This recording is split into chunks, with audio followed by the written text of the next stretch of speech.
ನಮಸ್ಕಾರ ಎಲ್ಲರಿಗೂ. ಇವತ್ತು ನಾವು ದಹಿ ಬ್ಯಾಂಗನ್ ಮಾಡೋಣ. So it's a comfort food for me. ಇದು ತುಂಬಾ ಕ್ವಿಕ್ ಆ್ಯಂಡ್ ಈಸಿ ರೆಸಿಪಿ. ಬ್ಯಾಂಗನ್ನ ಸ್ಲೈಸಾಗಿ ಕಟ್ ಮಾಡಿಕೊಂಡು ಅದನ್ನು ಹಲ್ದಿ, ಚಿಲ್ಲಿ ಪೌಡರ್, ಸಾಲ್ಟ್ ಮತ್ತು ಸ್ವಲ್ಪ ನೀರು ಹಾಕಿ ಮಿಕ್ಸ್ ಮಾಡಿಕೊಂಡು ಅದರಲ್ಲಿ ಅದನ್ನು ಚೆನ್ನಾಗಿ ಮ್ಯಾರಿನೇಟ್ ಮಾಡ್ಕೊಂಡಿಡಬೇಕು. ಮ್ಯಾರಿನೇಟ್ ಮಾಡಿ ಜಾಸ್ತಿ ಹೊತ್ತಿಡಬೇಕು ಅಂತೇನಿಲ್ಲ, ಇಮಿಡಿಯೇಟ್ ನೀವು ಫ್ರೈ ಮಾಡ್ಕೊಳ್ಬೋದು. ಸೊ ಅದನ್ನು ಚೆನ್ನಾಗಿ 2 ಸೈಡ್ಸ್ ಚೆನ್ನಾಗಿ ಫ್ರೈ ಮಾಡಿ ಆದ ನಂತರ ಒಂದು ಬೌಲಲ್ಲಿ ಕರ್ಡ್ ತೊಗೊಳ್ಬೇಕು. ದಪ್ಪ ಇದ್ದರೆ ಸ್ವಲ್ಪ ನೀರು ಮಿಕ್ಸ್ ಮಾಡಿ ಸ್ವಲ್ಪ ಸಾಲ್ಟ್ ಹಾಕಿ ಅದನ್ನು ಮಿಕ್ಸ್ ಮಾಡಿ ಇಟ್ಕೊಳ್ಬೇಕು.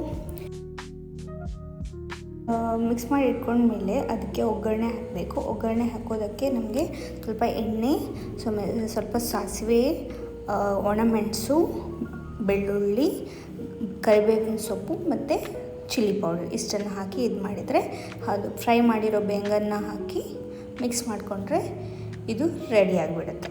ಅಷ್ಟೇ. It's a very simple recipe actually. ಬಿಸಿ ಬಿಸಿ ಅನ್ನ ಜೊತೆ ತಿಂದರೆ ತುಂಬ ಚೆನ್ನಾಗಿರುತ್ತೆ. ನೀವು ಟ್ರೈ ಮಾಡಿ.